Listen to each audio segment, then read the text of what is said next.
Chinese Foreign Ministry said that the market has spoken when asked about the tariffs. What do you make of that? The market has spoken when they look at the fact that we have $1 billion trade deficit. When you look at the trade deficit that we have with certain countries, way over $1 billion per country. But with China, it's $1 trillion. And we have to solve our trade deficit with China. We have $1 trillion trade deficit with China. Hundreds of billions of dollars a year we lose with China. And unless we solve that problem, I'm not going to make a deal. Now, I'm willing to deal with China, but they have to solve their surplus. We have a tremendous deficit problem with China. They have a surplus of at least $1 trillion a year. I think it's like $1.1 trillion. And I want that solved. And no other president's taken it on. I had to take it on the last time, and then we had a rigged election. No other president's taken it on. And so China is, they say the market's spoken. The market, China is right now taking a big hit because everyone knows we're right. They have to pay tariffs because otherwise we have a surplus, that they have a surplus with us that is not sustainable. Mr. President. And we're talking about $1 trillion, you know that, right? We're not going to lose $1 trillion for the privilege of buying pencils from China. On the idea of crashing the markets on purpose, there's been some speculation, partly because of the video that was posted on Truth Social, that there was some sort of deliberate effort on your part to have the market sell off. Can you talk about that? No, that's not so. But I do want to solve the deficit problem that we have with China, with the European Union and other nations. And they're going to have to do that. And if they want to talk about that, I'm open to talking. But otherwise, why would I want to talk? And as you know, because of the tariffs, we have $7 trillion already committed to be invested in the United States, building auto plants, building chip companies, and all sorts of companies are coming into our country at levels that we've never seen before. Biden had nothing coming in. This was a dead country with Biden. He didn't know what he was doing, and that's now been proven at least. Trump, this weekend, you talked to a lot of leaders this weekend. Can you tell us, sir, were there any deals made? I spoke to a lot of leaders, European, Asian, from all over the world. They're dying to make a deal, but I said, we're not going to have deficits with your country.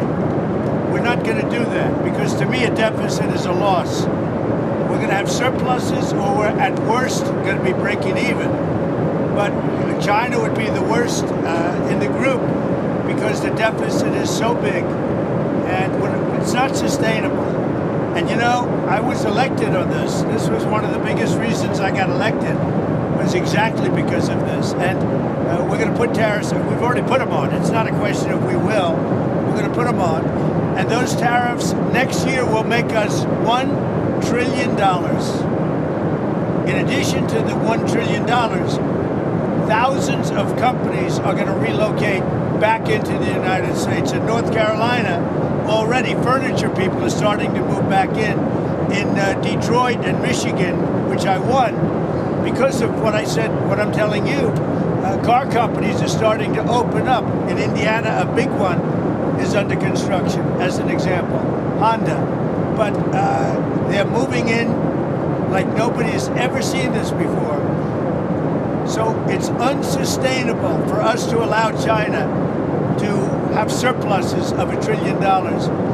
We will be taking in over $1 trillion over the next short period of time with the tariffs that I've already instituted.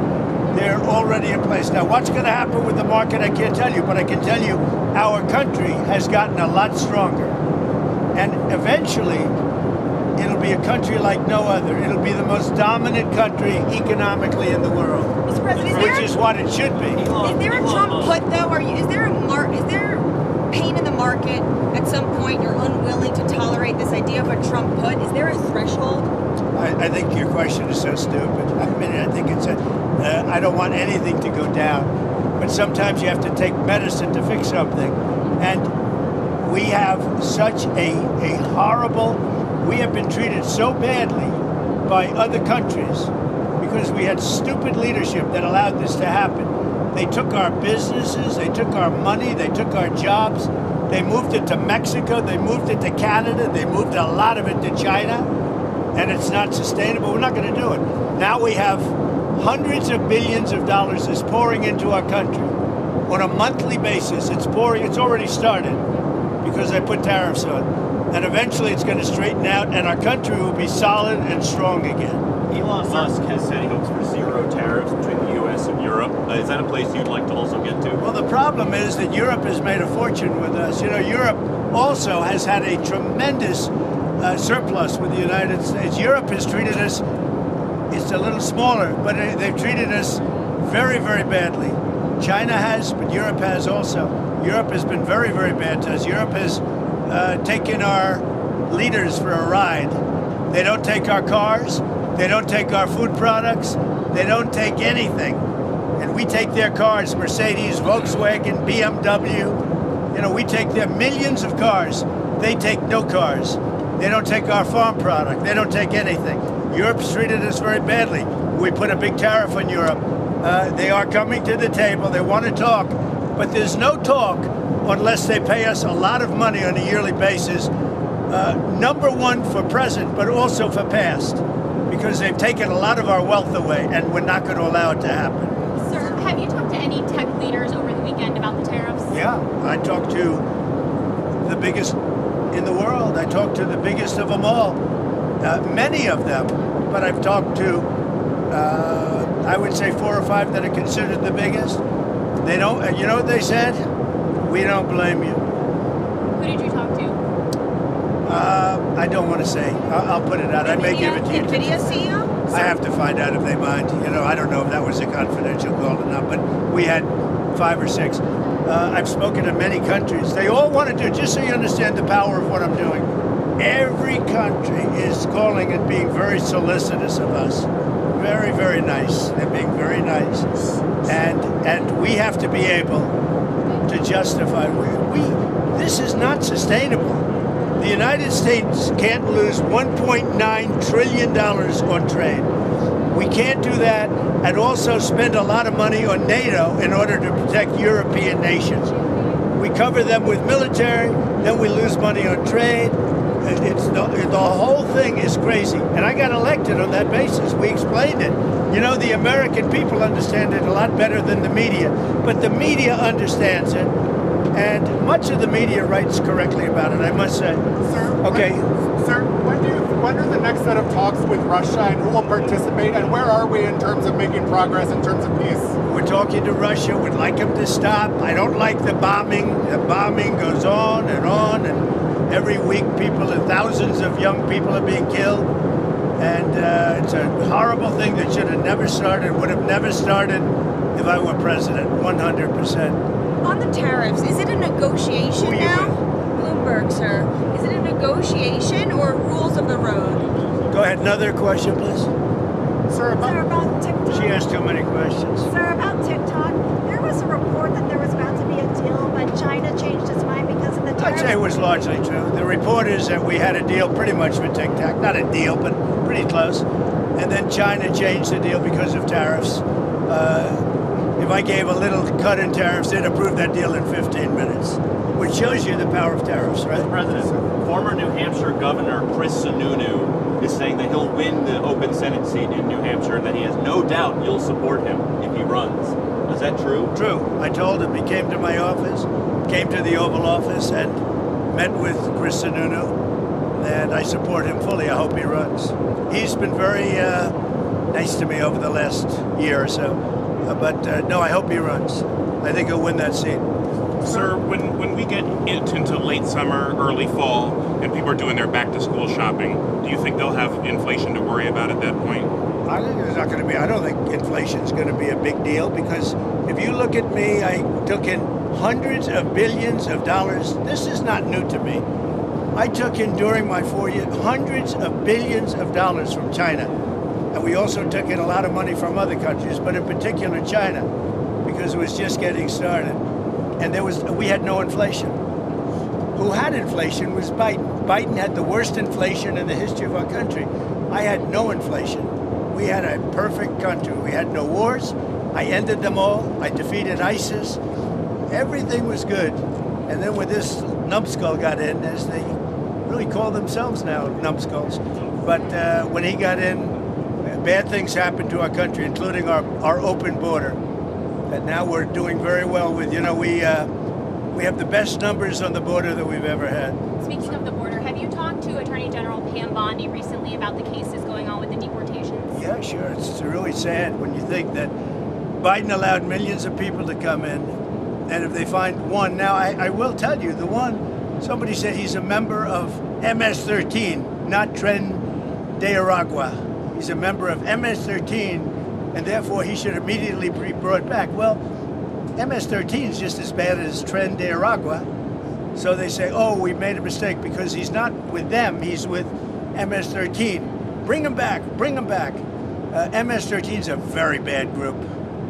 Sir, how concerned? Maybe as bad, actually. How concerned are you about the measles outbreak? There was another fatality today, and what else would you like to see in terms of the response? Well, I think they're doing reports on it.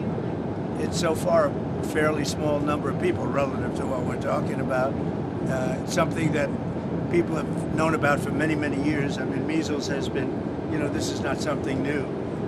And we'll see what happens. But certainly, if it progresses, we'll have to take action, very strong action. El Salvador's president said on X that he'd been invited to the White House on April 14th for a working visit to discuss Tren de Aragua and MS-13 and other ways we can support each other, the U.S. and El Salvador. I was curious if you could expand more on what some of these other ideas you have for El Salvador. Well, I think, you're in the way of that camera, by the way.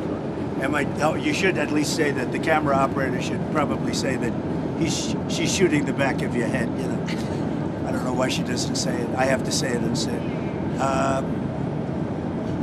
I have great respect for him. I know him. I've known him for a long time. He's a young leader, and he's very tough on crime. Very, very tough on crime. And in their system, their prison system, they spend a tiny fraction of the money that this country spends. So, but he is coming in, I don't know when, but he is coming in sometime over the next couple of weeks. What are you and Prime Minister Netanyahu going to speak about tomorrow? We're going to talk about trade, and we're going to talk about the obvious subject. You know what the obvious subject is? Do you have any news for us on the obvious subject? I'm trying to do trade just to keep it down. No, look, there's a lot of things going on with the Middle East right now that have to be silenced. We had no problem with the Middle East. Everything was done. We had no problem with Iran. We had no problem with anybody. And then you had October 7th. And that was all because Iran, as you know, was not giving money to anybody because they had no money. Now they have a lot of money. So we'll see what happens. Back to El Salvador, the president there said he would be willing to take American citizens in the federal prison population. Is that one of the ideas you're going to be discussing? Well, I love that. If we could take some of our 20-time wise guys that push people into subways and that hit people over the back of the head and that purposely run people over in cars, if you would take them, I'd be honored to give them. I don't know what the law says on that, but I can't imagine the law would say anything different. If they can house these horrible criminals for a lot less money than it costs us, I'm all for it. But I'd only do according to the law. But I have suggested that, why should it stop just at people that cross the border illegally? We have some horrible criminals, American grown and born. And if we have somebody that bops an old woman over the head, if we have somebody that is in jail 20 times and goes back and shoots people all over the place and then has a bad judge or a bad prosecutor that do nothing about him, all they worry about is politics, they don't worry about that. I think if we could get El Salvador or somebody to take them, I'd be very happy with it, but I have to see what the law says. Okay, what else? Can you say, did you agree to lowering tariffs for any of the countries that you spoke to today? So we can What you understand, Jennifer, you have to understand this. We have massive surplus countries that we're dealing with. We have massive deficits. We've got to straighten that out because you can't continue to be that way. It's been that way for years now, and it can't go on any longer. And we're the piggy bank. We have all the advantages.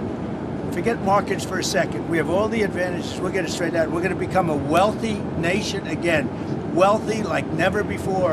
And we're not going to let other nations that have been ripping us off, whether it's China or the European Union with all of the European nations that have just made it's been like a feast.